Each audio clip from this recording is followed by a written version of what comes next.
panas, dan kepadatan. Hal yang sangat biasa dihadapi oleh mereka yang tinggal di Jakarta.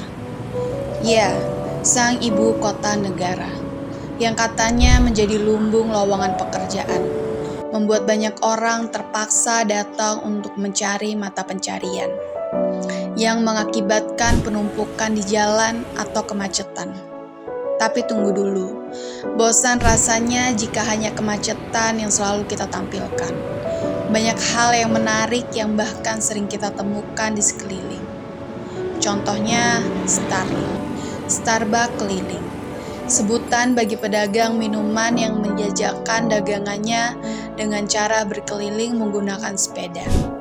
Terdengar tidak asing dari kata depannya, yaitu perusahaan minuman kopi dan non-kopi terbesar di dunia. Namun, ini versi murahnya. Keberadaannya mudah ditemui di berbagai ruas jalanan ibu kota. Lokasi idealnya berada di dekat perkantoran, seperti di tepi jalan, stasiun, sekitar taman, bahkan di bawah flyover pun kita bisa temukan. Bang Riki. Nama saya Abdul Rohim. Ya, alhamdulillah kalau buat untuk nafkahi keluarga cukup aja, ada aja gitu. Kalau buat ke yang lain kurang. Ya kebanyakan pandang abang sih alhamdulillah banyak yang senang, yang ada yang nggak senang, ada yang nggak senang ya bagian orang luar beli Starbucks. Kalau yang seperti ini ya seperti kita aja senang kayak pemain bola gitu. Oh ya biasa aja standar. Ya biasa normal aja ya kalau segelas goceng gitu. Kalau masalah omset itu tidak tentu. Kalau musim bagus begini alhamdulillah sampai 300-200. Kalau musim hujan ya sepenting cukup buat makan di rumah aja. Bisa kita bawa pulang seadanya aja.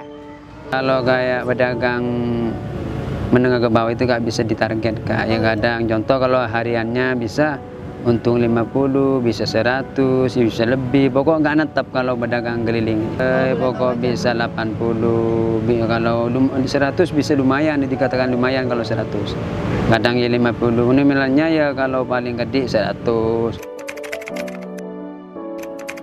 Ya kita kan nggak dagang mangkal, kita muter keliling.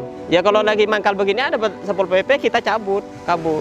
Ya kalau nggak ada Satpol PP kita nongkrong, kadang-kadang kita keluar jalan mana-mana gitu. Pokoknya nggak netap di sini Kak, keliling. Kalau sepi ya keluar, ada pengunjung disamperin, sebetulnya nggak mangkal keliling.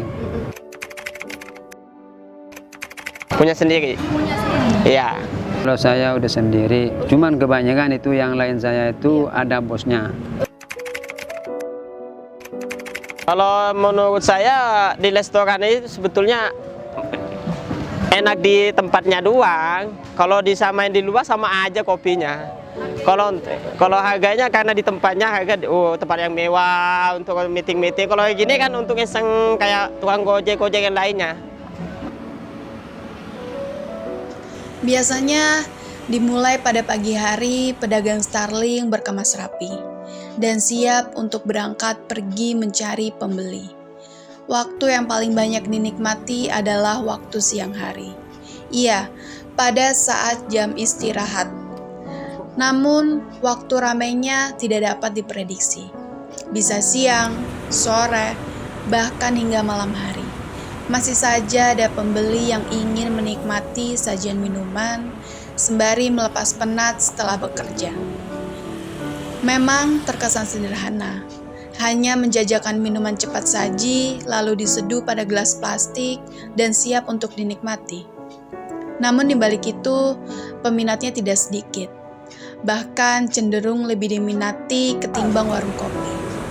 Karena jika dibandingkan, kita tidak perlu repot untuk berjalan jauh ke tempat kopi. Melainkan tukang Starling itulah yang akan menghampiri. Berbagai kalangan orang di Jakarta sangat menyukai Starling. Mulai dari orang kantoran, anak kuliahan, dan juga anak sekolah. Bahkan tidak jarang orang dengan pakaian layaknya bos ikut memesan dan menikmati minuman di pinggir jalan. Bicara soal suka duka, tentu ada. Mulai dari cuaca, sepi pembeli, atau ada berbagai pihak yang tidak merestui.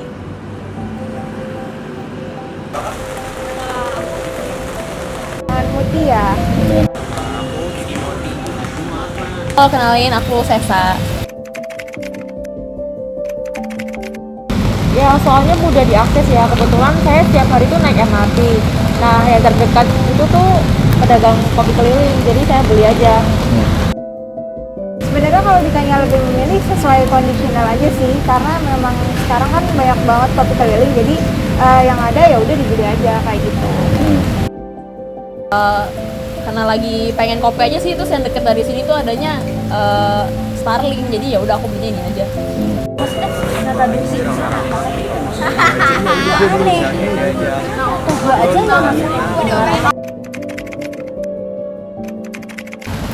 Cukup sering ya.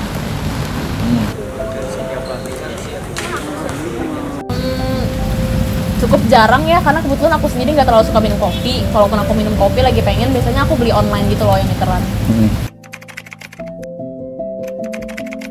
Menurut saya sekarang udah banyak ya pedagang kopi keliling, jadi semakin banyak juga orang-orang yang bisa menemukan kayak kopi-kopi dengan cepat gitu di pinggir jalan, karena udah banyak. Bagus ya menurut saya, karena di balik itu juga mengurangi pengangguran yang ada di Jakarta ya. Mempermudah sih gitu. Soalnya kan Starling itu juga ada di mana-mana ya, kayak di daerah kantoran, terus daerah wisata mungkin kayak Ismail Marzuki, Kota Tua, kayak tiba-tiba pengen beli minum gitu, kan mereka nggak jual kopi doang kan, ada minuman-minuman lain. Jujur aku sebenarnya nggak terlalu mempersalahkan hal itu sih ya, karena kan kopi kan benda cair ya, dan seluruh benda cair itu memang butuh wadah plastik gitu yang lebih tahan, dan kayaknya nggak cuma kopi keliling doang deh yang pakai gelas plastik, bahkan di coffee shop juga banyak yang pakai gelas plastik gitu. Sebenarnya untuk plastiknya emang disayangkan banget sih, cuma kalau misalnya kita melihat dari harganya itu ya masuk akal gitu, karena kurang cocok aja kalau misalnya pedagang kopi keliling memakai barang-barang yang bukan plastik gitu. Plastik kan itu memakai biaya yang jauh lebih mahal, dan nantinya harga jualnya tuh jadi lebih tinggi lagi. Jadi untuk solusinya sih sebenarnya nggak ada solusinya sih, paling solusinya ada tapi ya harganya tuh nanti jauh lebih mahal. Jadi untuk solusi yang lebih sesuai saat ini sih kayaknya belum ada sih memang. Atau mungkin bisa solusinya ya dari kita sendiri, kayak kita bawa gelas sendiri, kayak bawa tumbler sendiri, kayak gitu. Sebenarnya nggak bagus untuk lingkungan, cuman melihat harganya juga ekonomis, menurut saya emang sudah tepat sih gitu.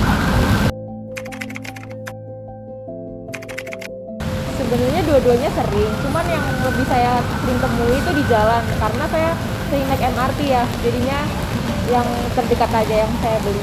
Kalau sebenarnya lebih sering di coffee shop sih, karena coffee shop itu lebih ada tempatnya, lebih kayak untuk tempat nongkrong, untuk tempat ngerjain tugas. Kalau kopi keliling kan tempatnya kurang efisien ya.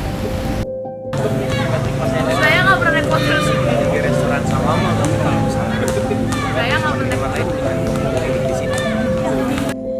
Sebenarnya mereka hanya membantu mencegah pelanggaran seperti yang terdapat dalam Undang-Undang Nomor 22 Tahun 2009 tentang Lalu Lintas dan Angkutan Jalan.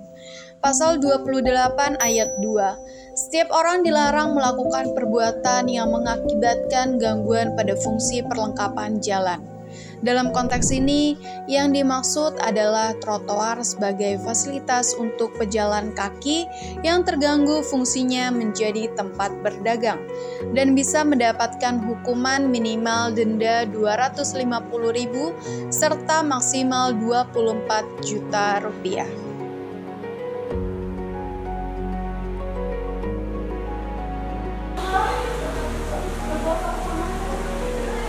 Laut membutuhkan waktu 450 juta tahun untuk mengurai sebuah gelas plastik dan bungkus kemasan.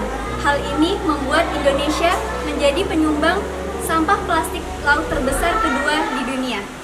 Indonesia telah menghasilkan 7,8 juta ton per tahun atau 105 ton per hari. Banyaknya sampah plastik yang dihasilkan tentunya juga menimbulkan beberapa bahaya. Mulai dari pencemaran lingkungan yang akan tercemar yaitu air dan tanah karena menumpuknya sampah-sampah di lingkungan. Yang kedua yaitu munculnya mikroplastik dalam tubuh yang akan membahayakan kesehatan untuk kita semua, serta yang ketiga, emisi gas karbon yang akan mencemarkan udara. Ada 4 cara mengatasi permasalahan sampah plastik dengan menerapkan 4R. Yang pertama yaitu reduce, kita dapat mengurangi penggunaan sampah plastik. Yang kedua yaitu reuse, kita dapat menggunakan kembali sampah plastik. Yang ketiga yaitu recycle, dengan mendaur ulang sampah plastik menjadi barang-barang kreatif. Dan yang keempat yaitu replace, dengan mengganti sampah plastik dengan plastik yang ramah lingkungan.